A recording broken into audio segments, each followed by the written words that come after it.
Welcome to Mary Alice. What did you do?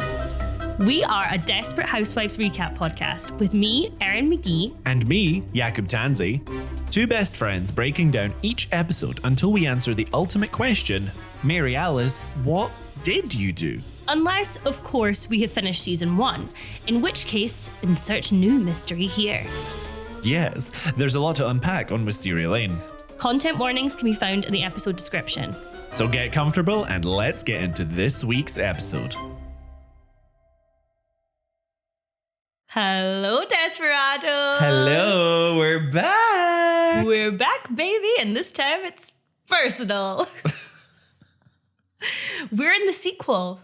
We are. We're now talking about Mary Alice. We know what you did. Yeah. Let's get on with it. Mary Alice, what did you do? Electric Boogaloo. That's what the sequel of Boogie Nights is called, by the way. It's like Boogie Nights 2 Electric Boogaloo. Haven't seen the first one. You wouldn't like it. Great. Anyway. Strong star, let's go. Anyway, next, get it? Because this episode is called Next. I see what you did there. And I'm going to let you guys in on a little secret, so get in close. Psst, psst, over here. What's up? Did you know that you can access the very first... No, fuck. What is it? The second episode of the season. Did you know you can access the second episode of this season right now on our Patreon early? Yes, that's the reaction I was hoping for. You'll hear more about our Patreon in a bit. But don't tell anyone. It's a secret. How have you been since our bonus episode? Bearing in mind that I saw you 3 days ago. Well, speaking of the bonus episode, Yes. you are on record now as being an avid hater of goatees. Are you going to talk about Carlos? I am going to talk about Carlos. I knew. I was watching one of these season 2 episodes I know. and it just hit me out of nowhere. I was like, Erin loves Carlos. He's got this it's like the most goatee. If you don't think that bothers me about Carlos... But the way that you talk about goatees, like they're unforgivable. They are unforgivable, but I will say that when Carlos shaves his goatee, I think that's what he looks like in Jane the Virgin, it's not good either. I want to see him with a full face of beard. I want the full face of beard, but also I do think as well, it's mainly this bit with nothing around it that gets me. So good for the audio listeners. It's mainly, so like I don't, from lower lip down in a straight line with a gap either side is where my issue is, where at least Carlos has got, it's all there. It's all there. Sure. It's less of a goatee and I'm more like a goatees, if you will. I just had to bring it to the table.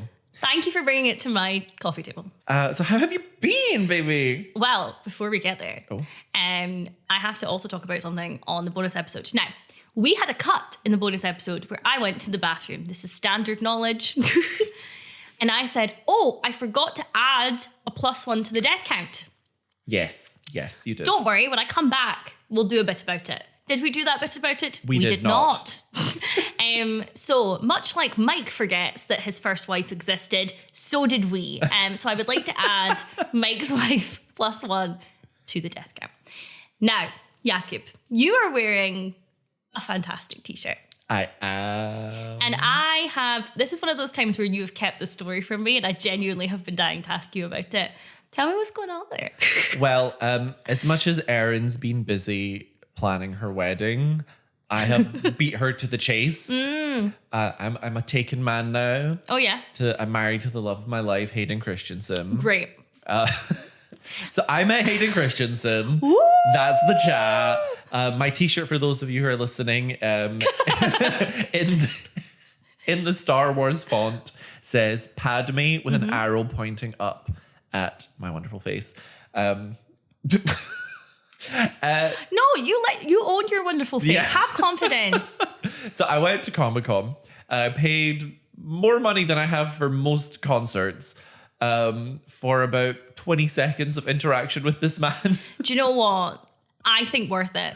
It was. I would do it again. Not a second time, but knowing how it would have gone down. Yeah.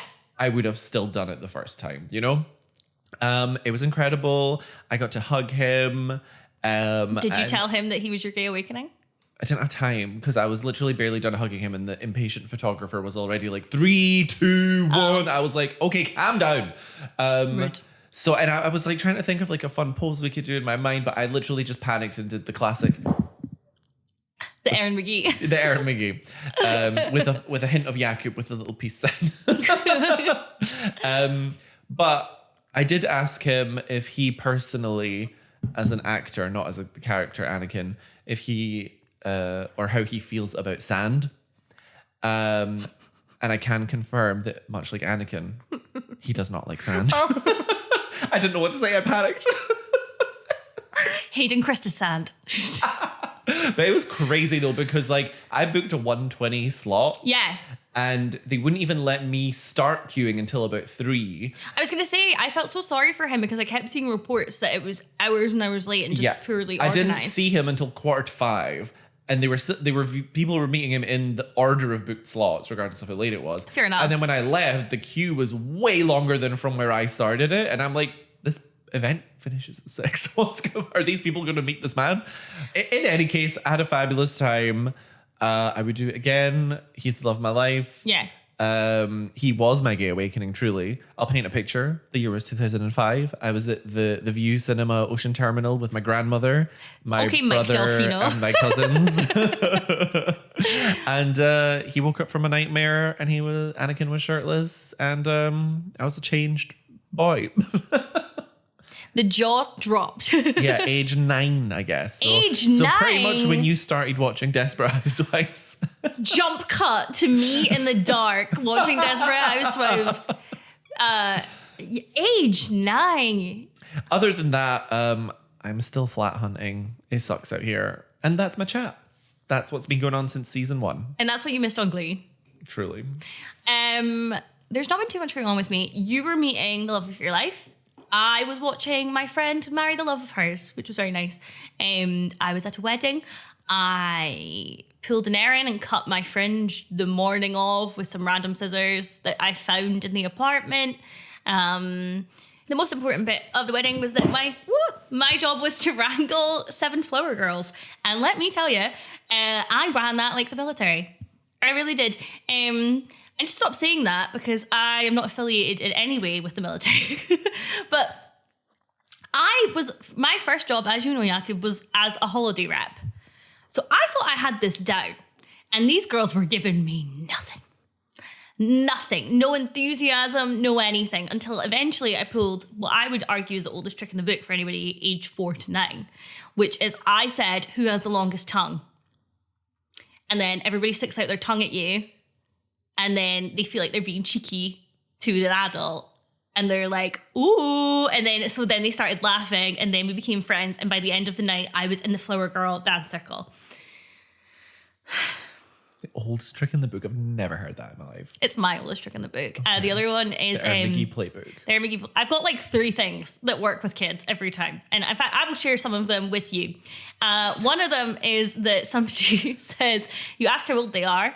And if they say, I'm 6, you say, you're sick. You have to go to the hospital if you're sick. And they go, no, I'm 6. And you go, you have to go to the hospital. And they're like, 6. You go, oh, you're 6. Let me tell you, what a crowd pleaser.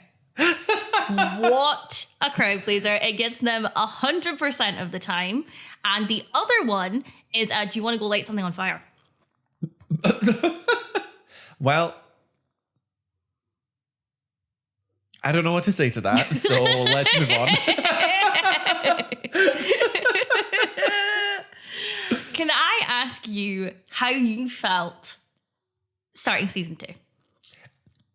I was excited because I was so used to watching an episode a week now that having to not watch it for a while, I was like, where's my episode? Where's my baby? So I was excited for that. Uh-huh. I was excited to delve into the Applewhites as much as I know it's going to be difficult to talk about at times. But honestly, my memory of season 2, I really only remember... Well, I do remember the Applewhite storyline fairly well. And I kind of remember where Susan, I think I remember the cliffhanger at the end and kind of where Susan and Mike end up and stuff. But other than that, I have zero memory. So yeah, it's been a fun time. It's a very fun time. I felt genuinely like I was hanging out with my friends who I hadn't seen in a long time. Oh, okay. Do you want to do our cold open as is tradition? Let's do it.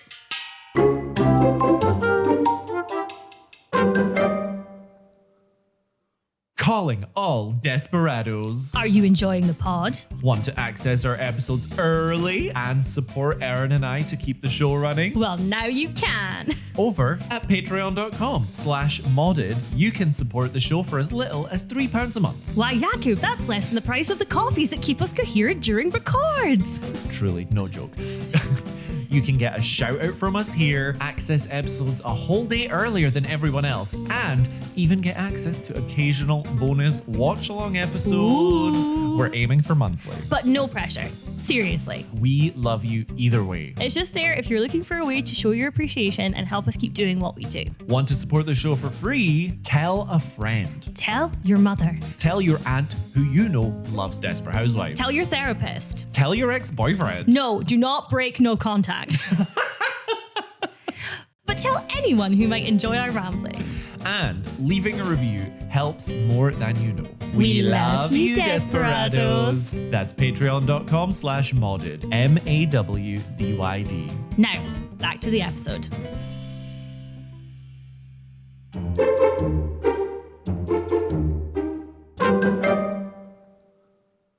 Mary Alice's voiceover tells us everyone on the lane knows that Ida is an alcoholic. I just wrote, she's an alcoholic. Strong start. Everybody knows she's an alcoholic. Everybody knows that Ida is an alcoholic. Places that people have seen Ida drunk include sewing bees, at the DMT, and even at church. And we just see a montage. DMT? Is it not DMV? DMV. DMT is a department at my work. I got mixed up when I typed. And this is so... Let's start again. Yeah. Let's start again. Okay. Okay, right. Mary Alice's voiceover tells us that everyone on the lane knows that Ida Greenberg is a bit of an alcoholic. They sure do. Places that people have seen her drunk include sewing bees at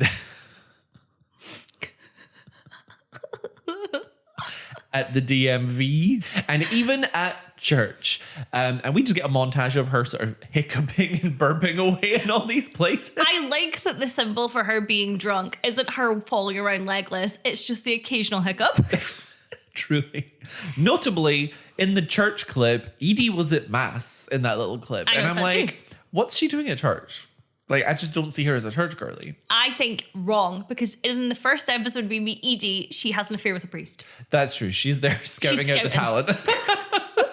So Ida is waiting for God to help her out, and Mary Alice tells us that luckily for Ida, God was listening, as we see Mike pull up to his house that we saw at the end of last season with Zach waiting inside, ready to kill him. And a series of rather chaotic events unfolds in this moment. I loved all of it. I think this scene was the perfect way to start season 2. Yes. So it's quite a quick succession of events. So here's what happens. Bullet point me. Kind of, yeah. So when Mike enters, Susan tackles Zach, yes, who drops the gun. Mike pins Zach down while Susan grabs the gun. But Bongo... Correct. Bites Susan. Remember when we watched episode 1 and you said Bongo was a 1-episode wonder? And now we're in season 2. I think that the cultural impact of Bongo needs to be studied. Now, we will circle back to Bongo, but I'm going to continue. Yeah, so Bongo bites Susan. And rightly so. As he should. And then Susan gets free, but falls over, discharging the gun, which shoots out the window, smashing the bottle of alcohol Ida was about to drink out of on her front lawn. And so Zach runs out the door and once again into the night. Zach loves to run. He does in all of this chaos. Mary Alice tells us that it was in that moment that Ida realized that although God may work in mysterious ways, he, much like Desperate Housewives, plot lines and metaphors, isn't particularly subtle. And you know why? Because God works in mysterious ways. Oh! Well, speaking of We're so back. unnatural forces. Oh, yeah. Okay. Yeah. So we discussed in the finale that our theory that Bongo in this scene, who as we canonically know is taxidermied in Bob Fisk's basement, Yes. must have been the ghost of Bongo. Correct. In this season finale. Yeah. And the only reason that Julie or Susan could see him is because she has the blood of the Slayer, Julie. Yes. However, in this scene, Bongo bites Susan, proving that he is, in fact, physical. And I think that just leans more towards the theory I gave in the finale, that this is, in fact, a demonic hellhound taking the form of Bongo. Do you know what? I have thought about this, and I think I agree with you. I don't think it's Ghost Dog. I think it's Hellhound. We just missed our pal Bongo. That's what we were looking for and hoping for. But unfortunately, no. Yes. Force of evil. Also, we find out it's been a year since Mary Alice's death, which I think is important because we're establishing a timeline, something that Desperate Housewives does occasionally and then forgets about. But we're all friends here. But I think generally speaking, one season is 1 year. Yeah. Unless you're in Pretty Little Liars, which I know we talk about a lot, but I'm pretty sure that all of season 3 or something, it's something like 2 weeks. We'll unpack that another time. Yeah, but we'll get there. Not on this podcast, but you know. Yeah. But for now, we get.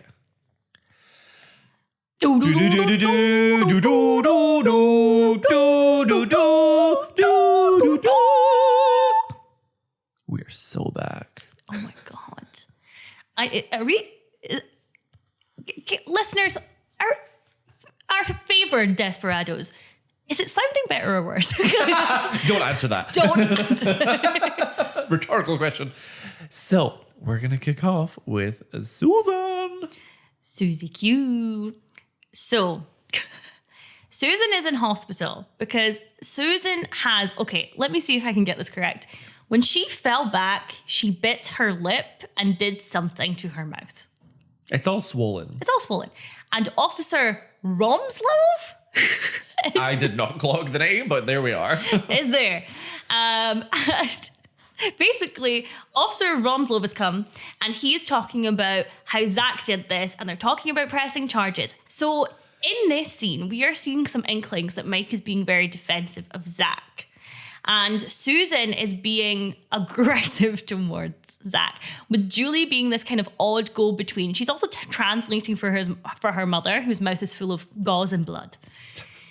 Eventually, Julie goes to get more ice and overhears Mike, who has left the room, talking to Officer Romslov, blaming Susan to try and minimize the case so that Zach doesn't get into trouble. Now, Mike has been at this point at 2 supposedly accidental shootings and has been known to kill a police officer. Why is no one suspicious of Mike?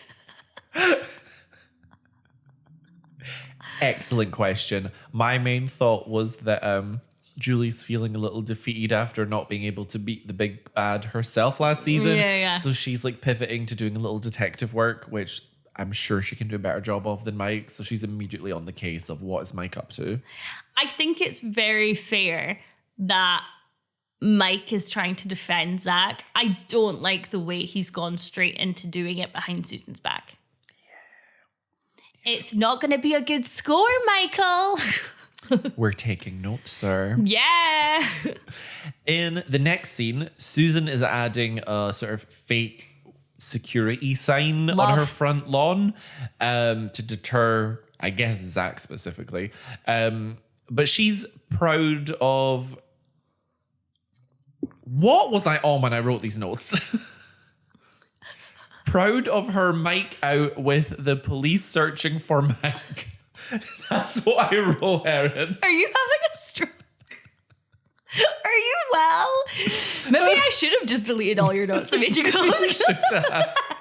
So, right, I've done Erin's first detour story. Let's go for it. For reasons that I shall not be disclosing on the pod without my mother's permission and a firm whiskey sour in my hand. My mum did this as a term when I was younger with a fake CCTV camera, and I couldn't remember until I watched the scene. Do you remember there being a weird fake CCTV camera outside my house? I don't remember, no. Which I love. I'm famously so unobservant, though. So Susan's put this fake security sign out, and she is proud of Mike for really like being out there with the police searching for Zach. Yeah, which again, why are the police okay with bringing Mike along? I just feel like there's some loose ends that haven't been. I guess these police, because it's not the same police from last season, they're not doing background checks on Mike at this time. They're focusing their investigation on Zach. That's all I can think. Maybe.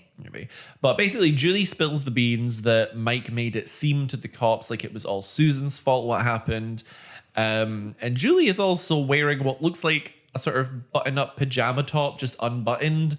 Yeah. But it's clearly being worn as an outfit, and it was not a good time. Meanwhile, though... Oh... Are we going to say the same thing? Love Susan's outfit. Susan got a blowout in this episode. Her hair is so good. It's soft. There's like a swoopy side part in it. It's got so much life.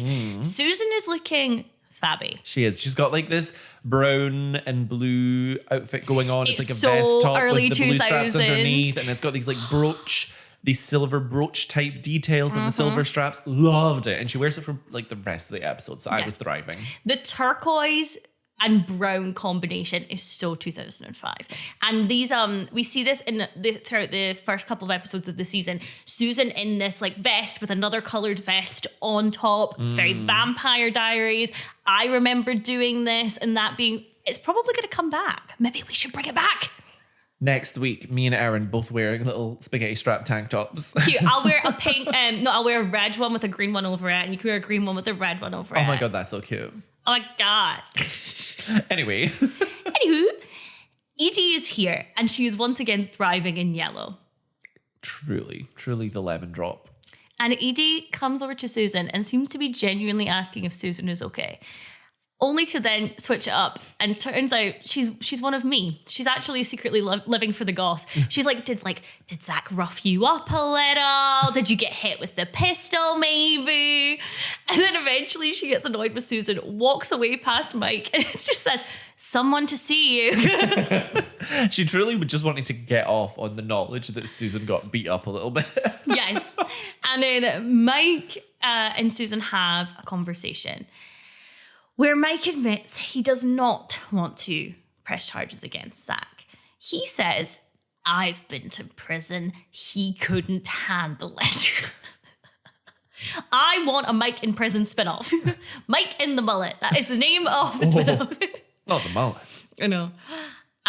Mike admits that he was not telling Susan beforehand the entire truth about Paul Young and Deirdre and Zach. And Mike's summary of the events is so us in the bonus episode trying to explain the season 1 plot in 30 seconds. So a couple of things happen in this scene. The weirdest of all is Mike answers his phone. Yeah, Delfino. Crazy. Okay. I want you to imagine me phoning you and you going, Tansy. Yeah, but he's got like his plumbing business. I hate it. He also, does he ever refer to himself as Delfino again? Not to like the characters he knows personally, but his clients. His client. But no, I think if he answered him was like, Mike Delfino Plumbing. How can I help you? That would be acceptable to you. Anyway, there were like a few notable things from this scene. Yeah. I mean, I gave me pause. And then also Zach's dead. Yes. Oh, that too. So the phone call is to let them know that Zach's dead. And it's very, Zach's dead. And Mike walks away and we see Susan and Edie. And Edie, I'm not going to lie, barely reacts. She's kind of like, oh. She's like, I'm not involved in this plot. She's like, that's the B plot of my life and I don't give a shit. She's like, did you all hear that my house has finally been restored? After the pilot episode fire from Susan. So in the next scene, we're at the morgue. Zach's not dead. Spoilers. Tiny Tim, who did not die. They check the body, and it is a body that kind of looks like Justin. Yeah, I thought so too. Where is Carlos this episode? What is his alibi? Someone check on that man. Susan reads Mike's reaction and kind of puts the pieces together that Zach is Mike's son. Mike reveals that he thought Deirdre had an abortion and also gives Susan the full truth about almost killing Paul. Took him a minute, but I do love that for Mike. So, we'll also take note of that. And most likely Mike will continue to gain a beige score. This is a very weird scene to me. I think the writers were perhaps smoking the devil's lettuce during this scene. Susan remains the best detective on the lane, and that is fine. That part I'm all good with. Also, Mike is like leaning against the table and there's a beautiful shot of his arms. I'm okay with that as well. Susan and Mike are having this conversation alone with a corpse in the room, and the doctors just left them. The doctors left them alone in the room with a random corpse that they admitted they don't know. And then in the background of this conversation as well, oddly, there's an x-ray of 2 small feet, perhaps. Perhaps they're investigating someone else whose feet always bleed. I don't know. And then James Denton, sweet James Denton, who plays Mike Delfino, has to deliver a line that is so bizarre, which is, "So when I took Paul to the desert, what?"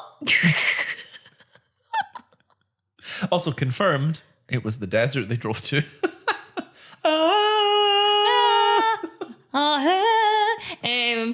That was Dune, by the way, because I realised that is also identical to my impression of Ariana Grande.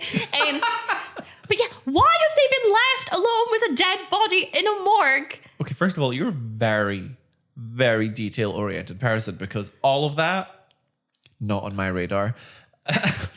You're like, I'm here for a good time. Susan, however, was not having a good time. She's a bit freaked out. Fair enough, I would say. She's just found out her partner she's moving in with tried to kill their neighbor. The guy who tried to kill her is his son. So it's understandable. So she abruptly leaves to get a taxi home, which I see that for her. So fair. And again, just leaves Mike alone with a corpse. Which, I don't know. I just don't find that weird. Maybe I've just seen enough horror movies where people are constantly in morgues that I'm just like, yeah, this is a scene in every thing. It's not the fact that alone with a corpse. How often are you alone with a corpse? I'm never really in a morgue scenario, so I just take what is presented as like this is the norm. There's an Asian mortician joke to be made here somewhere. Haitian mortician. Y'all need to watch The Real Housewives of Miami. Do they? Yes. Yes, you do. Okay, final Susan scene.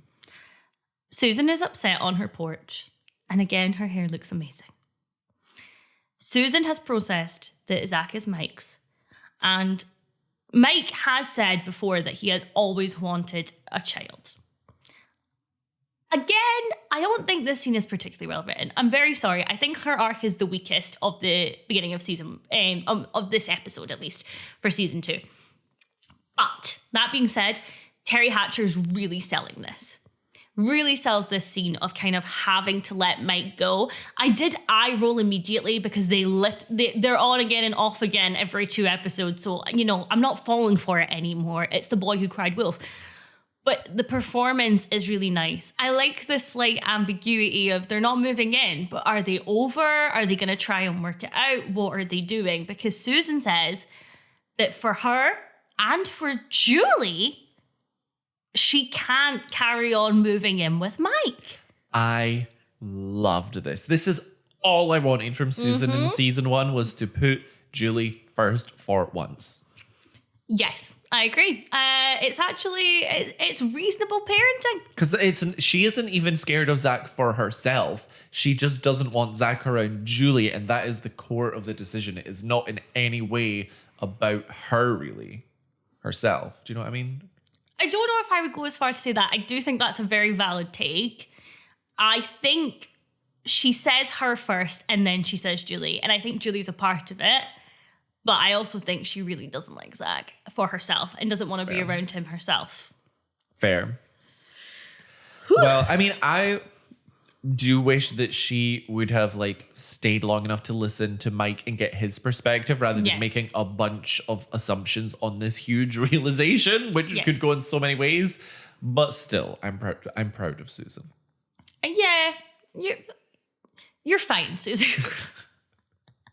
The bar was low. The bar was low. The bar was in the morgue. And you did, in fact, not trip on it. So well done.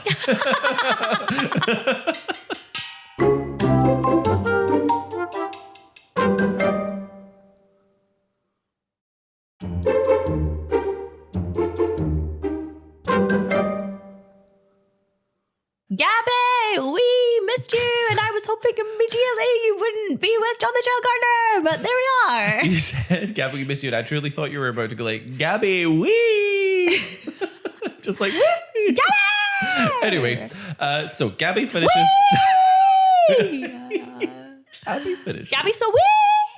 Taking a shower, not a bath. Notably, I have that note. I have that note that she took her baths and then we criticised and she took notes. She took notes. She said, "Okay, fine, I'll shower." God. She finds a trail of rose petals leading to her bed. Ridiculous. Where a cocky but extremely handsome Jesse Metcalf, and I stress the actor Jesse Metcalf, is waiting for her in his underwear. He's broken in. He's prepared mimosas to celebrate them finally having Carlos out of the picture, but Gabby is mad because Carlos could be put away for 8 years after the very chaotic scene that John provoked in court at the end of last season. Yeah. And maybe Carlos should go away for 8 years, but that's neither here nor there. Gabby sees that John has brought luggage. It's awful. It looks like a stinky hold doll, like a one that you get in a gym. And she basically throws him out very publicly. Yes. I understand he's an adult now, but she was still having an affair with him. And it's the middle of the day. He's in his underwear and she's just like, shoot, off you go. It's crazy. She's awful at hiding this. She should have been caught sooner. And also there's always someone in the middle of the street. But it's kind of like, oh, I've been caught now. Like, who even cares anymore? Is the attitude, I guess. Yeah, I guess. He's like, don't you love me? And she says that she was quite fond of him until the other day, reminding him that they don't even know it's his baby she's pregnant with. I like the shot of the clock showing 8:58. We'll come back to that, but I love all these shots of the clock. Gabby is at the prison visiting Carlos, and she is pissed that Carlos is giving her the silent treatment, so she's trying to goad him out of it. She says she had a little affair. It's not the worst thing that could have happened. Nobody died. His mother did. His choice of words, perhaps. His mother literally did. Yikes. Why must we forget that? I know I forgot Mike's wife dying, but come on, guys. We never even met Mike's wife. We had at least 3 episodes with Mama Solis. And she was technically in like 20. She was just in a coma. So Gabby is fully trying to do an Uno reverse card, being like, there was a TV show years ago, a reality TV show in the UK called Made in Chelsea. Are you familiar with the concept, Jakub? Yes, it's similar to The Only Way is Essex, right? Yes. Okay. And the only thing was that these people had more money and they had a bit more of an accent like this. That is not shade. That is factually correct, right? And one of them is a guy called Spencer, and he said to a girl, "Why have you let me cheat on you?" And that is what this scene is giving. Yeah. She's saying, you went away, so I had to have an affair, which is a strong tactic. She comes out on the offensive. Carlos leaves and then speaks the only words he says to her, which is, "I want a paternity test." And I do think the paternity test in itself is a valid request. Very reasonable. Very reasonable. I liked it when Gabby was just like reached the end of her tether and she was like, "Carlos, I said I'm sorry and I love you. What more do you want?" I think that this is one of those... do you remember last season where I was saying, I remember really liking Gabby and Carlos and I can't remember why because they're awful together. I think this is the start of them being so toxic it's kind of funny. And I'm not condoning it. That's a lot in my notes for the next episode, actually. But I love how calm Carlos is, yes, which is much more different than his usual fit of rage. So jail has done some good for him, giving him some time to think, Jail-os. Jail-os. That's not even a good pun. We're delirious, people. Yeah, I'm running on 4 hours sleep. Sorry, I just saw what the next scene is, and I'm so excited. So Gabby wants a paternity test at the hospital. No, she doesn't. Not to take a test. She just wants to be handed someone's. She got photoshopped for Christmas, baby. She says that. It's in the script. It's canonically true, and I have justified it to myself by saying she got it to edit her own selfies. And I believe that. Yes, I think that would make sense. Yeah. And when a nurse turns down Gabby's request, very unreasonable request, Gabby sits by a sort of downtrodden woman holding some paper. And I think she's whoa. Slow down, you crazy child. You haven't even spoken about the nurse. So the nurse is like this girl who's got very like season 1 Pretty Little Liars aria hair with the pink stripes. The nurse is, I would argue, in the way that we get Dark Willow and Buffy, she is Dark Heisel. I mean, Heisel's pretty dark, as we established. That's true. Nurse Heisel would have done it. She would have given her a fake paternity test. She absolutely would have. I also have noted the nurse is a lesbian. No other notes. It's in the lore, you guys. Yeah. I think it's maybe very important. Another woman for Lynette to run away with in your headcanon. Yeah. But yeah, I think Gabby gets quite lucky because she sits down next to this woman and starts talking to her. She's like, paternity test. And she's like, yes. But it's not quite the same situation though. Basically, the hospital has accidentally implanted this woman with an embryo meant for a lesbian couple. And the lesbian nurse, perhaps. And now her husband is worried their kid might be gay. Love. Yikes Soup Season 2 edition. Yikes Soup. But throughout this sort of fake comforting, Gabby sort of takes this paternity test away from the woman throughout the conversation, and mission accomplished, I guess. Thought daughter or gay son is my main note for this scene. I also think it's interesting that she says us girls have to stick together. And there is a scene later, but that we'll get to later. It's actually before in the episode, which is with Betty and Bree. And it's a similar statement. And both we learn are fake. Yeah. And I just thought that was fascinating. Yeah. They're like, we got to stick together, but instead of glue, they're using water. Nothing sticking. In the next scene, Gabby is back at the prison visiting Carlos. It is a set that we're all going to have to get very familiar with, okay? For the next 8 years. Yeah. So in the jail visiting room, Gabby presents her potentially photoshopped paternity test, and they acknowledge essentially that they're both horrible and miserable people. And yes. I love the self-realization for them. And it ends with Gabby basically saying, hey, look at the bright side. At least we're still rich. To which Carlos says, thank God for that. And that pretty much sums them up. So it's a great time. It is weirdly endearing watching two people toxic together who seem, and I know this will be a controversial thing to say, in some ways the same level of toxic. I think we could argue who is more so, but in a weird way, these two do really feel made for each other. Truly.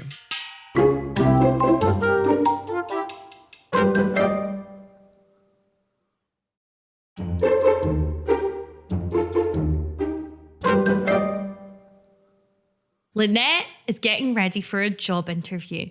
The kids are finger painting before breakfast, which is wild, but Tom accurately says, it's my job to clean it up now, so let me handle it. Lynette is jittery, but Tom is very reassuring to her about her skills and her abilities, which is rare, and I like it. And we see the clock is at 8:59. I like that we both whispered it. We'll get there. ASMR episode. We should do that sometime. No. Okay. Over my cold, rotting, dead corpse. Strike that. Okay. Something that I want to point out, just a little detail that we will equally come back to, is that Lynette is continuing to get ready for the day, and she's a million things to do, including making sure she asks Bree if she can borrow a nice scarf. Yes. And that will come back. Yes, the scarf is very important. It bothered me a lot. We'll get there. So now we're at the job interview. I love how how only moments ago we were talking about Susan and Mike being in a room with a corpse, and you were like, you are so detail oriented, and then you were like, I've got a thesis on this scarf, and y'all are gonna listen to it. Just you wait till my paper gets published. So at the interview, the interviewer Nina is wearing Nina.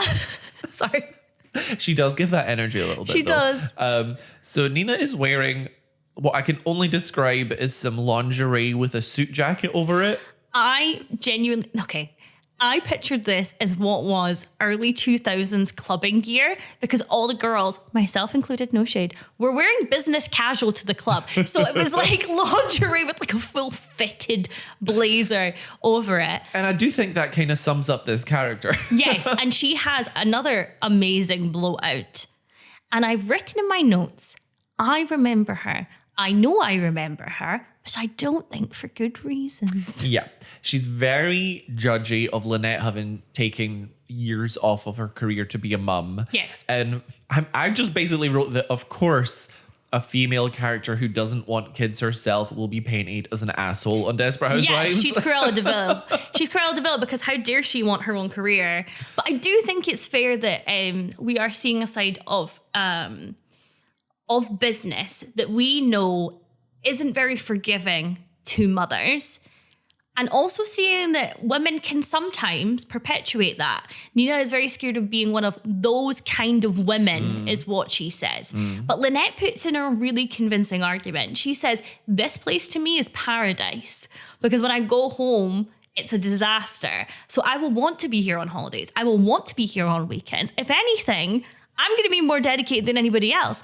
And I have written, as a result, Lynette, out of the entire Desperate Housewives cast, I believe, would make the best traitor. I would agree with that. Susan would be the worst. No, Mike would be the worst. No, Mike would be the worst faithful. Just like really intense, but theories that are completely wrong. The traitors would keep Mike on till the end, knowing that he'll just vote with however they manipulate him to vote. Mike is a combination of Mark and Kate. He's like, I'm flabbergasted. I'm just flabbergasted. And then I'm at the round table like Tom, just like... No, that's Jesse Metcalf, topless, just rolling his eyes. Yeah, he would get the shower B-roll and traitors for sure. What would you do if... So, here's some important lore, Desperados. Jakub applied to be a traitor. Jakub applied to be on the traitors. On the traitors, yeah. Nothing came of it, but I sent in the application. You'd be incredible on it. I would be a good faithful, I think. I would not be a good traitor because I can't lie and I can't keep a straight face. If someone, like, even as a joke asked me to my face, are you a traitor? And I'm a traitor, it would be so obvious. You would have to do the Alan Carr approach. I'd just get blasted drunk so it looks like, oh, he's just drunk. I don't think I'd be good. Like, I think there's two roads. Either I'm great at it as like a traitor catcher, or I die immediately. I think I could do okay as a traitor, but I also think that my personality is too obviously traitor. But I think you'd be a poor faithful, not because your gameplay would be bad, but because you'd be too good, so the traitors would kill you off because you're a threat. I will take that because it's a compliment. You're welcome. Thank you. Anyway. So there's going to be a second interview with Nina's boss tomorrow. Yes. But before that, Tom's going to have a little time on the floor. Take it away, Erin. Tom was listening to How Children Need Tummy Time. She thought, I'm going to have some back time. He has hurt his back. And he asks Lynette if she could push her job interview. It has been less than 24 hours. Lynette reminds Tom that she's had to do similar things before with illnesses, with fevers, and that being a stay-at-home parent means you have to do it. It doesn't matter if you're sick. You just have to keep going. She compares it to, I think she says being an ER doctor. Being an ER doctor. Eventually, Tom is kind of like, okay, I guess, really moany. And Lynette sighs, doesn't trust him to have the children, so takes the baby with her to the job interview. Tom has fallen at the first hurdle. Now, I knew you were going to come for Tom here. But, yep. I will say, I do have some sympathy as a tall boy who has had back issues like that. And I've literally had days where I almost physically could not sit up out of bed when I've injured my back like that. Mm-hmm. And like, what do you expect him to do? He physically cannot sit up. What do you expect in that situation? I can tell you exactly what I expect. He should be arranging a babysitter. His assumption should not be that Lynette can push the interview. His assumption should be like, hey, I seem to be in a lot of pain and I've hurt my back. I've called Bree. I've called this person. I've called this person. I'm waiting to hear back. And instead of being like, I have this problem, Lynette, you fix it. Be like, I have this problem. I've come up with some solutions. Let's work on it together. That is what Tom should have done. That's a fair mindset. If the phone is not in reach of where he is stuck on the floor, he probably couldn't have done those calls. But equally, Lynette didn't say, you need to organize a babysitter. She just took the baby and left. Yes. Okay. She didn't have time. She had to go. She could have handed him the phone and said, find someone, and then left. Anyway, I'm just saying, I'm not coming at Tom too hard because he's literally unable to sit up. You know, like, what the fuck are we expecting here? I just think, I don't know. I'm like, this. If this had been a situation where Tom had just sprung his back and this was like a one-time incident, I think I would be more forgiving. But it's that he is so undependable. She can literally never depend on him. And that pisses me off. We're starting throwing the Rotten Tomato slander early for me this year. Oh my God. So Stu Disco Stu is the office receptionist at the place Lynette is applying for. Mm-hmm. I'd say he's like in his early 20s, just this like random dude. It's difficult to tell. Yeah. I'm like, he's anywhere between 19 and 35. Lynette enters the office and essentially leaves Penny with Stu. That's the scene. There's not really anything to it. In the next scene, Lynette is looking fit. She is looking fit as hell. And her, I guess the kind of main partner at the marketing firm, Ed, is coming in, clearly a douche, quite misogynistic. Yeah. There's a lot of emphasis on him throwing paper into a basketball hoop. Big frat boy energy. Yes, and while Ed is basically giving Lynette a speed interview of sorts, Lynette is looking over and seeing that Stu has abandoned the baby Penny. Baby Penny is laying on the table. She is being neglected. Lynette says, "You're an idiot. You're an absolute idiot." Goes to get the baby and brings the baby back. Nina immediately is like, my worst fears have been realized. This woman is both a mother and a worker. And Lynette is trying to get a reschedule. It's not going to happen. So she says, then you're going to watch me multitask. So she changes baby Penny's nappy while strategizing about the company. It's very impressive. It's extremely impressive. And Ed is impressed. He seems to like her. And he says, yeah, you get the job. Yeah, he doesn't seem too bothered. I think that he'd maybe get on well with our Danielle. He would. Our Danielle. We love our Danielle. I liked that Ed kind of sees something in Lynette.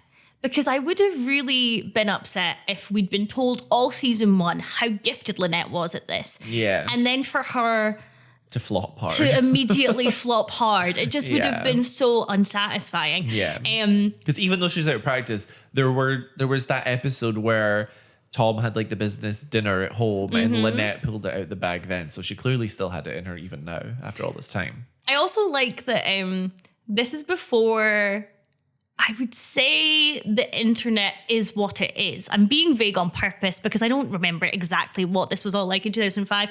But Lynette says that mentioned some problems with the website because there's no website team. That's true. It was a different time. But not that different. And that's Lynette, basically. Yeah. The only other thing I said is that I think like Nina's obviously like raging and she's clearly annoyed that Lynette has gotten the job so easily. I think her kind of mindset must be like, she's always been of the thought that you can't have it all, you can't do both. Yeah. And it's like, well, why does this women get to have both? So I think if anything, she might end up just being jealous of Lynette that she's having kind of both. They're setting up up. And the way that we know that these women are going to be rivals in some way is because one of them is brunette and one of them is blonde.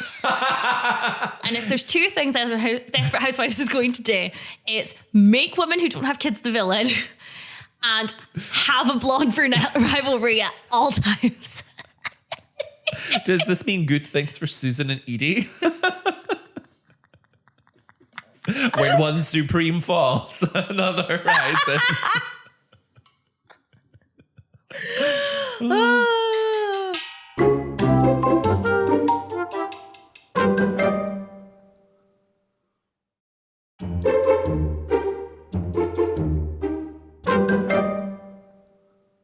Remember when all the clocks said 8:59?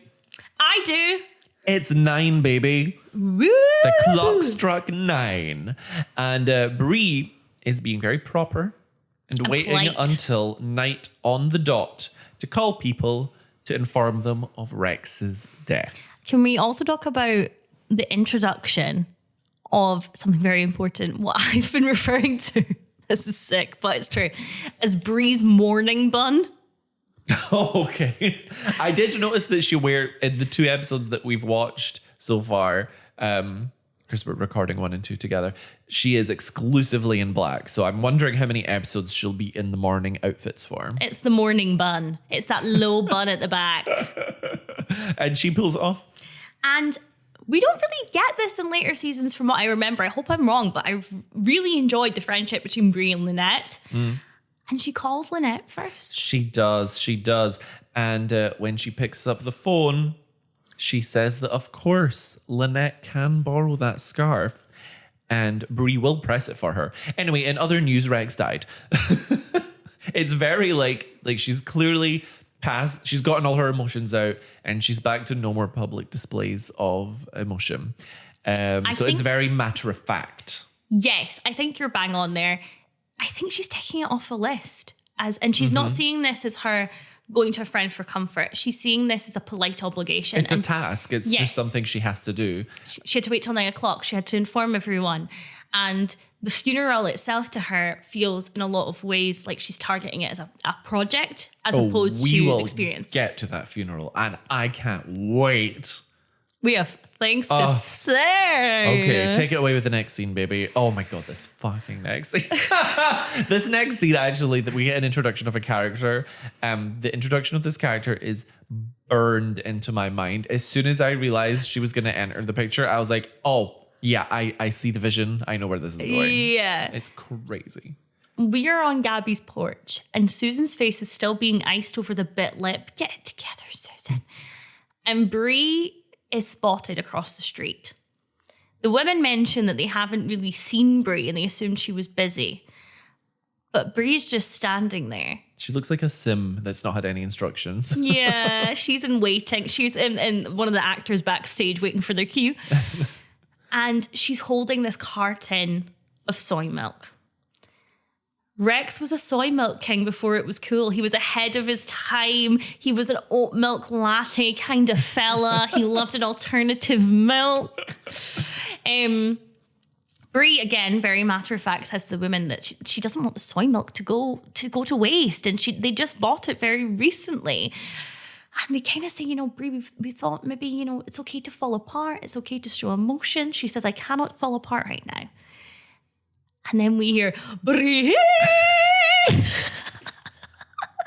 this, I would say it like a puppy whose head is sticking out of our window. Yes, I said the biggest golden retriever energy I've ever seen in my life. A taxi screeches around the corner. Yeah. It's Fast and Furious 3.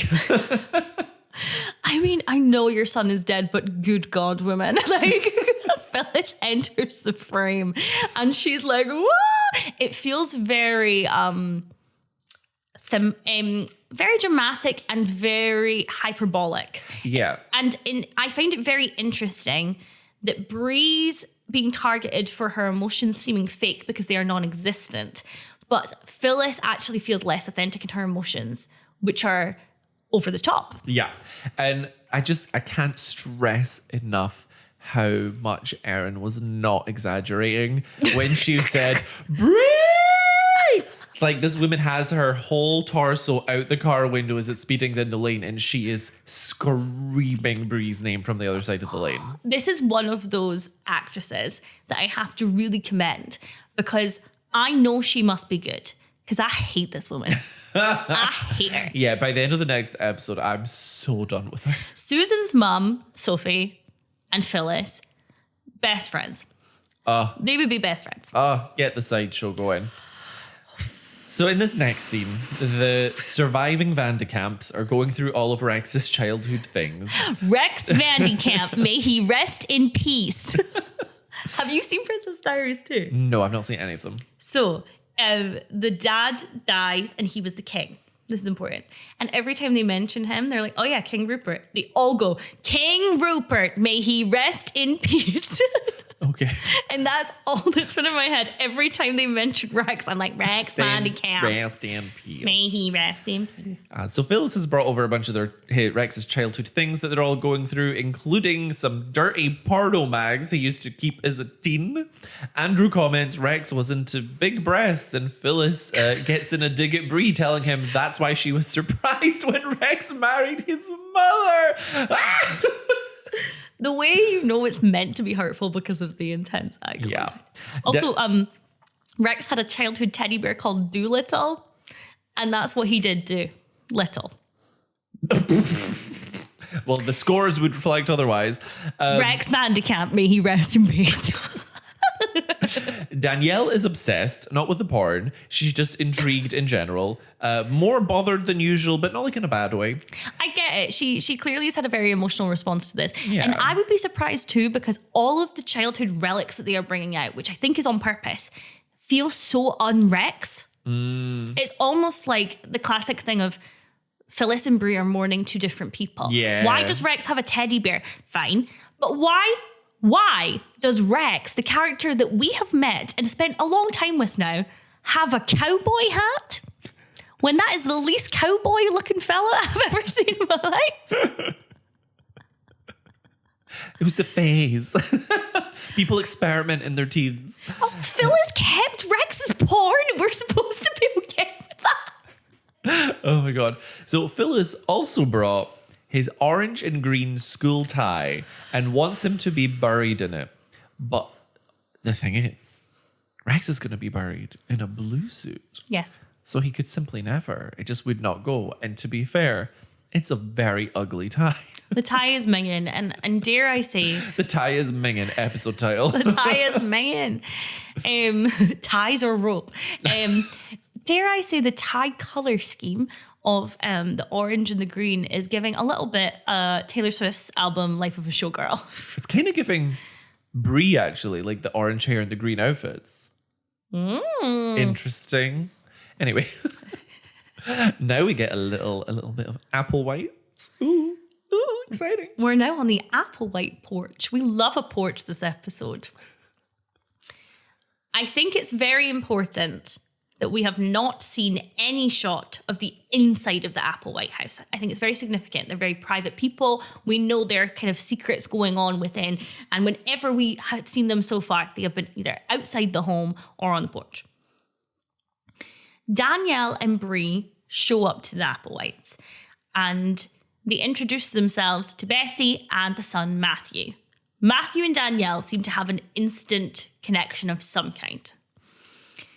Bree says that Edie mentioned that Betty was a concert pianist. Snaps for Betty. Snaps for Betty. And basically asks Betty if she would perform at Rex's funeral. Matthew says to Danielle that he too has lost his father. And Betty takes Bree's arm and says, "We widows have to stick together." Betty doubles down by doing that. I think this is so fascinating because once Betty agrees and Bree and Danielle leave, Betty completely flips and says, "Why did you say that your dad is dead?" He was just adding some spice to their cover story. She's like, pretending you're now I have to pretend your dad is dead. And now I have to pretend to be I'm so tired. Also, crucially, Bree has brought a basket of cookies over to Betty's house and does not ask for it back. And that's grief. That's grief. It'll make you do crazy things. Does that mean she was really just not grieving Mary Alice at that wake, though? Probably. There we go. But Betty definitely tells Matthew to leave the cleverness to her in the future. I do think it's interesting that Matthew and Betty feel quite like co-workers in a lot of ways. I mean, while Betty is definitely manager, it does seem like they are both working together to create this kind of we're our normal suburban family type of vibe. Yes. In the next scene, Reverend Sykes is back. Every time. I'm so sorry. He's looking for anecdotes to tell at Rex's funeral, and Phyllis is prepared. She goes to hand Sykes all 15 of her pages of anecdotes, but Bree intercepts them, snatching them away. None of these anecdotes are from after he met Bree. 3 will be more than enough from his childhood, Bree thinks. Yes. Which I think is very valid and fair. Boy moms are crazy. Because that's also implying that Phyllis wouldn't want any stories of Rex with his kids, which is crazy. The lengths that Phyllis is willing to go to get under Bree's skin, no matter who it hurts. Like, it really shows that she doesn't really care about her grandkids either. She's very classic toxic boy mum. So when I'm saying boy mum here, I don't mean mothers to boys. I mean boy mums with a capital B and a capital M, of this kind of, the woman that my son has chosen to be with has stolen him from me in some sort of way. There are lots of things that this show gets right. I don't think mother-in-law and daughter-in-law dynamics is one of them. I don't think a lot of the dynamics, the interdynamics of women are accurately, oh my God, I can't even say accurately, the irony, accurately depicted in the show. Mother-in-laws and daughter-in-laws throughout the show's arcs are consistently competitive. Nothing springs to mind of a nurturing mother-in-law in the show. But I will also say it's similar to like when you were saying, I think in the bonus episode about how like in relationships, long-term in TV shows, there has to be someone who cheats or whatever. Yes. It's similar in that sense in that, you know, shows like this thrive on conflict. And so if you bring in a character and there's no conflict, then there's no point in the character being there.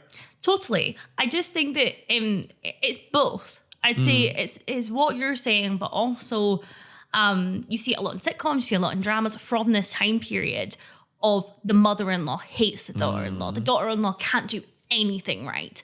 And this mother-in-law is this evil woman.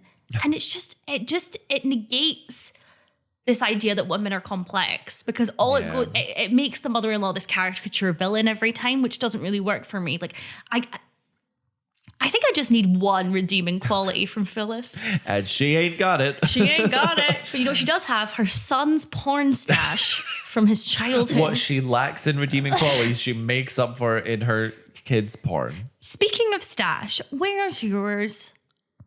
What do you mean? You got rid of the mustache. Oh, yeah. I mean, I just don't enjoy shaving. It's too high maintenance for me.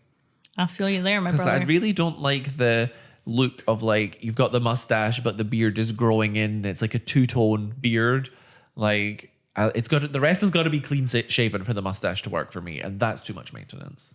I understand. But I got one ingrown hair from shaving and I was over it. And literally, my chin on this side was swollen. I called the GP. She was like, "You're fine." You called the GP like, "I'm dying." You never know. It's been so long since I've gotten an ingrown hair because I don't shave much anymore. I love you going to the GP with your ingrown hair. Yeah. And I didn't know what it was. It was all swollen and I'd had a sore throat already. So I was like, there's a lot going on. You were like, this is it. I do get that feeling because sometimes I'll feel like a random jolt in my rib. I'm like, this is it. It's happening. Anyway, so where was I? Phyllis calls Brexit a disaster, which is not entirely untrue. Yeah. So Phyllis slights Bree with a comment about how the happiest time in Rex's life was before they met. And Bree will not let the Reverend let that one slide. No. He's sure she didn't mean it, but Phyllis says very calmly and directly, I knew exactly what I was saying. And, this is the second time with Reverend Sykes that people have insulted Bree in front of him, and he's just not said a word. So, I feel like Bree's not his biggest fan. He takes that Reverend churchgoer confidentiality very secret, because he also hasn't told her that she has a sociopath as a son. Yeah. Yep. So this back and forth escalates until Bree eventually uninvites Phyllis from the funeral. Yeah. Hired security will beat her with sticks if she tries to attend. And then the Big stick energy. Episode title, Big Stick Energy. No, that could be the one. Big stick energy. Big Stick Energy. I think that's it. Bree Vandekamp has big stick energy. We got there. Collaborative effort. It's like 45 minutes into the episode and we've just gotten funny. We've been recording for about an hour and a half. Okay. Basically, if the Reverend doesn't back up Bree on this uninvitation, she will pull the funeral out of his church so fast. She's not kidding. She says, I will go non-denominational so fast it will make your head spin. And that is my quote of the grief. That took me out. Thank you. It was originally my quote of the week, and then I had to demote it, and I wanted to give it I did the same thing with a different quote that I demoted. I think we're gonna have the same quote of the week. Obviously, we'll get there. So I thought I would give this quote of the grief instead, because it is an honourable homage. In the next scene, Andrew says, "Is this your quote of the week?" Absolutely. It's my quote of the week as well. Undeniably. 3, 2, 1. Look. I'm sure she was a real bitch, okay? But she's family. That makes her our bitch.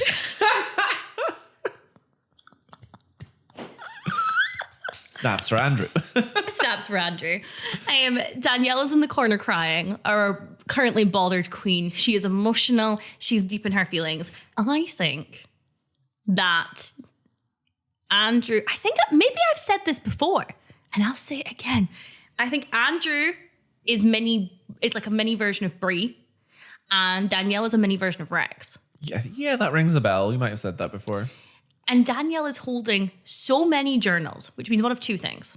One, Rex kept journals, which I do not think he did. Or two, these are how many journals she has written in it since Rex has died with all of her feelings. And she's just holding. That's why she's so unbothered, because she pours all of her bother into these journals. And it unburdens her. And then so she's a journaling queen. Maybe she'll be a journalist in the future. She won't. I know what she does in the future. But remember how we said like what we would like to see? Yes. Danielle would have been a great journalist. A great fashion journalist. She kind of gives Karen from Mean Girls reporting the weather. I think Danielle gives Tinnifer from Parks and Recreation. Like, my name is Tinnifer with 2 Y's. Yes. She'd be like, I'm Danny L. Danny hyphen the letter L. She runs a wellness brand. Also, notably in this scene, Andrew has really improved his hair this season. He has. So after the kids speak to Bree, we should probably talk about what actually happens in this scene. I thought we were. Journals. Bree goes and confronts Phyllis. And in this moment, 2 women realize that they have both been acting as the worst version of themselves. And it would be very beautiful if Phyllis in the next episode does not, in fact, even this episode, doesn't continue the same crazy behavior. Take it away. Sorry, my French is really, I'm going to do a French fix because... Go for it. Well, while you're doing that, I'll just say that as they reconcile, Bree does re-invite Phyllis and basically tells her that she apologizes but demands respect for the 18 years that she spent being the best wife that she could be. Valid. And Phyllis basically says that it must have just been easier for her to take her anger, because she's like in the anger stage of grief, and she's just taken that out on Bree. Which I think is, again, not excusable, but very understandable. It feels very human. And if that journey had ended there, I would have a lot of sympathy for both parties. Alas. We're now going to reach in my opinion, the scene of the episode. This scene. It's unmatched. It's phenomenal. This is just the pinnacle for me. This is the Olympics opening ceremony of the season. Oh. This is telling you everything that we're going to get. Yes. So we're now at the funeral. The peak of the episode. Betty is playing the organ. Susan is wearing the scarf Lynette wanted to borrow. And I don't know what went wrong with continuity, but here we are. Is that the scarf? Well, Lynette isn't wearing a scarf. And the scarf is very obvious. Everyone else is, they're all wearing very simple black, no accessories. Why is Susan wearing this very lemon scarf? Out of nowhere scarf? The only thing I can think is that it was the scarf that was meant for Lynette. And speaking of continuity, have you noticed it's over the shoulder, then undone, over the shoulder, then undone between shots? The scarf is all over the place. We need, the scarf is the... Monster of the week. I'm going to have to change my notes, but we'll get there. The scarf is the monster of the week. You heard it here first, folks. Where else would they hear it? Hey, the press is always snooping around us, Erin, trying to get the tidbits. I can't even go out. I can't even go outside anymore. It's so embarrassing. My entire life has changed. So can we talk about how bad Rex looks? I know he's dead. I was trying to this is a model of Rex, right? It's not the actor. I don't know. I wonder if it is him and they've put clay on his face to make it look like, because corpse makeup, you know this, one of my lies I like to tell people is that I work in a morgue. Because you should always lie on a night out if you meet someone new. And it's this variety is the spice of life. But because I stayed up too late one night and looked into corpse makeup, it's essentially clay. Yeah. It's completely different. So I think they've gotten the actor and just chucked some Play-Doh. I think they put Play-Doh on his face, essentially. Ugh, Play-Doh gives me the book. Yeah. I get that he's dead, but does he have to look so bad? Have you seen a dead body before? Not that I can admit to. What? I have not seen a dead body. The press is going to have a field day with that one. Have you seen a dead? No, I've not seen a dead body. You might have been to a funeral that had an open casket. I don't know. I've smelt one.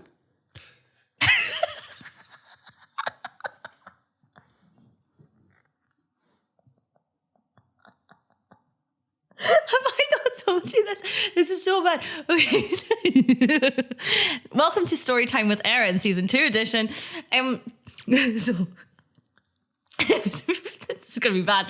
There was a really, really, really bad smell in my building when I lived in Portobello with my mum. And we kept walking past it. And there was an older man who lived there. And he had a nasty aroma and had the entire time, unfortunately. And a lot of people tried to help him with this. He didn't want help, fair enough. The smell got significantly worse. And we would walk past and it got worse and worse until eventually another neighbor kicked the door in and the man had been dead for some time. For I think a week. But because of his normal aroma, the smell wasn't necessarily picked up, right? Now, that's not the reason I'm laughing. The reason I'm laughing is because my mom said to me, and I spoke to her about this recently and she doubled down. My mom said to me, now you know the smell of death, you won't forget it. You'll know. She said, you'll know it when it comes again. I said, sorry? I was, what? And I asked her very recently and she was like, but you will. So no. Only time will tell if she's right. So I have not seen a dead body, but I have smelt one. Okay. What other senses can we correlate to dead bodies? Aren't you glad you asked? So glad. So we're at the funeral. The family are all approaching the coffin one at a time to say goodbye. It's emotional. Bree finally reaches the coffin. And I love this shot. There's a really tight shot on the body that just shows Rex's face and then hilariously pans down to reveal the orange and green school tie. Bree is shocked and whips her head around to Phyllis, but doesn't cause a scene. Yet. She does a full villain walk. It's fabulous. The Reverend starts Rex's eulogy, and we sort of cross-fade to the end of it, showing a passage of time. But Bree's expression of unfiltered rage has not budged one bit. It's so funny. They go to close the coffin. They being, I guess, the coffin bearers. I thought you were going to be like, the coffin police. 911, what's your emergency? And they go to close the coffin to take it away, but Bree panics at the last second and yells for them to wait, as if she were having a dramatic "I object" moment at a wedding. That's the vibe. She begins to stalk the pews. It's so villainous and slow. I was scared of her in this moment. She's just like analyzing everyone in the audience. That doesn't feel right. No, it is an audience. Sure. Of sorts. Everyone looks confused and equally scared of her. And then she finally stops at Lynette and Tom and quietly but commandingly tells Tom to give her his time. After looking to Lynette for approval, who nods her head rapidly, quickly. Lynette's like, give it to her. Give it to her. He takes it off and gives it to her. A true pal. Lynette is a true pal. Bree then lifts up the body from the coffin in front of everyone to swap the ties out. It is utter chaos. And then, with her unbelievable acting skills, Marsha Cross suddenly, as always, crucially, shifts the tone of the scene at the snap of a finger into a very emotional and sweet goodbye to her husband. Before walking out the church like the absolute diva she is, fade to white. She says that he looks magnificent. It was very sweet. I also think that for someone who is such a perfectionist like Bree, the thought of letting Rex's final moments or like his resting state be less than perfect would feel like such a betrayal to her. I mean, I haven't watched Beyond episode 2 yet, but I'm pretty sure something happens. With the information she currently has in this moment in time. But Desperados, Jakub Tanzi, we'll get there. I love this moment because Danielle is looking around for someone to save her and someone is not coming. When will her bothered king approach? I think Danielle needs a bothered king. She does. She needs the yin to her yang. Yes. Okay, why don't you finish up Bree's arc for us? My notes for this scene are few and far between, so let's buckle in. For nothing. Hope you're hungry. Here's based on your last scene, this is so funny. I have 2 notes. 1, all the women look great, but the yellow scarf is so stupid. Maybe Lynette did have it, but then realized, oh, no, this doesn't work. Here, Susan, you have it.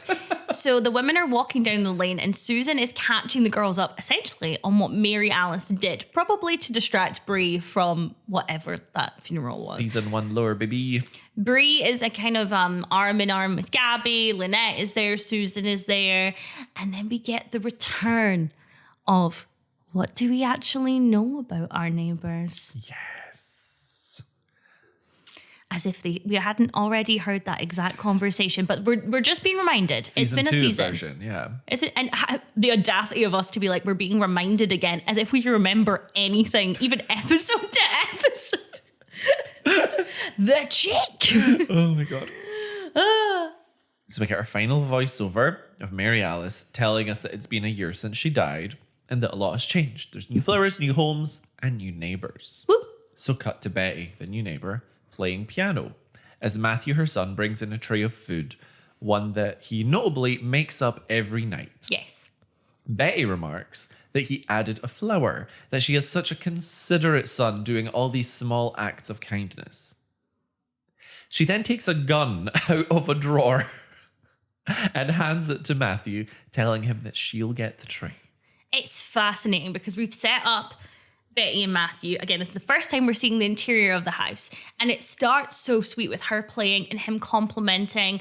And she's saying what a nice son she has. To then, and the tray we can see, I think, notably has been prepared with care. Yeah. It's very tender. It's good quality. You know, it's a good quality tray. And then We wouldn't want those shitty plastic trays for No, whoever it's for. And then I'll get the tray. You take the gun. It's a lot of responsibility for her son. So they go down into the basement, unlock a door, and Betty leaves the tray on a table where we see a pair of chained hands reach out for the food. Season 2 mystery tease. End of episode. It is clear that somebody is being held against their will from the discussion with Bree and Danielle on the porch. It does seem implied that it could be one of the candidates could be the mysterious dad that we have heard of. That was that is what I assumed we're being led to believe in this moment. Yes. We will talk about the connotations of what seems to be a black man being held in the Applewhite basement in chains. At a later date. I think there are certain plot points of this arc that are important to discuss when we have more of the information. Yeah. I think I'm going to be saying that a little bit in the next episode as well. Like, to really get into the connotations of how the Applewhites are depicted, we have to have the fuller picture. So just know that we're not sweeping it under the rug. We're not sweeping it. We'll get there along with the good stuff. It's the good and the bad. Unfortunately, we will get there.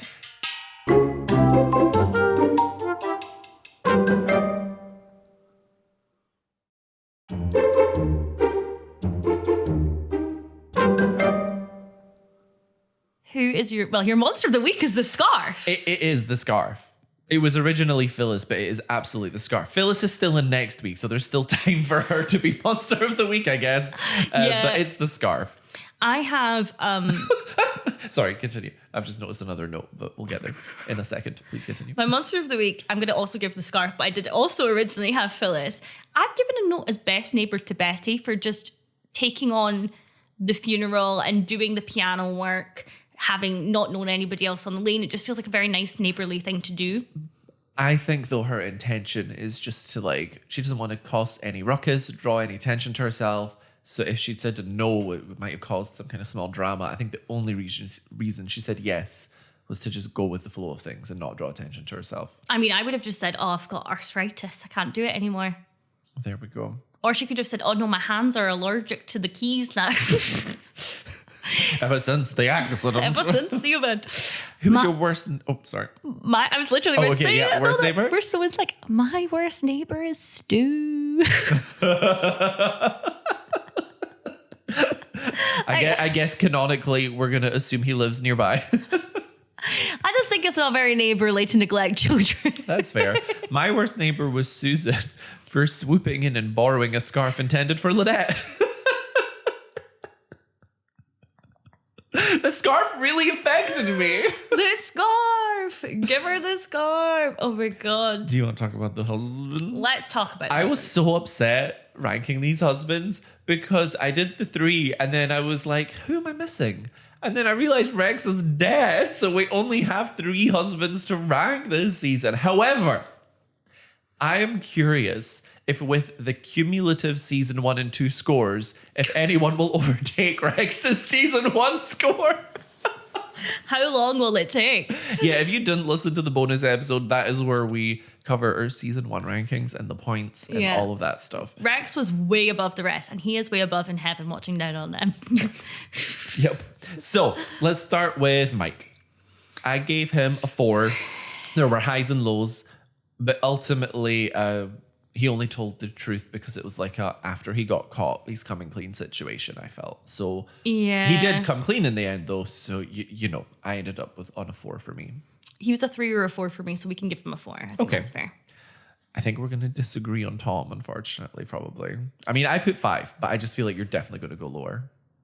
No, I was 5. Oh, okay. I am understanding of his injury. I was more disappointed. Not in a way that I would mark him down, but I'm like, of course he can't. He's not dependable. I'm just surprised that you would give Mike a 3 when you didn't really come for him during the episode, and now you're giving Tom a 5 after having a lot of goes at him. Well, I just think it's not matching up. All right. What's up with that, Erin? Let's unpack that. No. No, I think I'm trying to think about I don't know. You kind of convinced me with the Mac thing a little bit. I felt Okay. Mike, I can't get over the lying to the police to make Susan look dumb. Even though it was protective. That's actually a good point. So, we could downgrade Mike to a 3. I mean, Apples. This is like, yeah. Apple, whites, and oranges. I meant to say potato. Apples and oranges is the opposite of what I'm trying to say. Yeah, okay. Carlos. I put a 6 because he stayed calm. He was being reasonable and self-aware. However, the self-awareness was that he is a horrible person. So I just put a little bit over halfway. I was going to give him a 5 as well, but that's not very exciting. I feel like the husbands have all been quite average. Maybe it's because my expectations were low. Well, I had 4, 5, 6 because I did feel there was an order of who is better. Yeah, that's fair enough. And then so I just put 1 point of separation. I think there's also a thing that is this is far me. I don't want to mess with the system we've got going. We'll get there. But I think Tom's average is worse than Mike's average. So it's like, are we marking them on their best or their worst? What's the mean? What's the median? What's the mode? What's the mode? But yeah, I would say Tom didn't seek out to do anything horrible to Lynette. Whereas Mike actively did something bad. So that's... Yes. Yep. That's fair. And then Carlos, I felt, gets that 1 point above average because he was very calm and reasonable. That's fair enough. I'll allow it. Okay. Stunning. That was episode 1. It was. Have you missed us? We've missed you. How do you feel about this episode as a whole for starting season 2? I think the funeral was excellent. Yes. But I think that episode 2 is stronger. I agree. I think this is a weird, interesting start because we haven't seen an effort yet. Whether it comes, we'll get there. But we haven't seen an effort to really integrate the Applewhites. I understand because they are standoffish in the beginning. But that does mean where season 1, Mary Alice's story was so integrated straight away with all of the women. We have this separation. So it's always going to feel a bit clunkier until those are pushed together a bit more. I think that was always going to be the case, though, unless every mystery was revolved around and based around the whole what Mary Alice did, because the whole first season was designed around that story, but now they have that established lore. You can't really bring in new main mysteries that are going to fit into that so easily. Yes. So I think that's just inevitable. Yes. I mean, that. But yeah, I think it was a relatively strong start to the season. I had a good time watching it. I had a decent time. I think because we're recording, I don't know if we've mentioned this, we're recording 2 today. And I think because we watched episode 2 back to back with it, kind of. Yeah. And episode 2 feels so much stronger. That in comparison, this one just feels a little, not bad, but lukewarm. Yeah. They're easing us back in. Well, we're going to take a break and record episode 2, but you'll hear that next week. So until then, stay desperate. Bye-bye. Bye. Thanks for listening to this week's episode. Be sure to check out our Instagram for visuals, behind-the-scenes content, and more. You can find us by searching for Modded, that's MEWDYD. Or just search for Mary Alice, What Did You Do? This podcast is brought to you entirely by us, Erin McGee and Jakub Tanzi. If you're enjoying the show, don't forget to leave us a review. It really helps us out. Join us next time for another episode of Mary Alice, What Did You Do?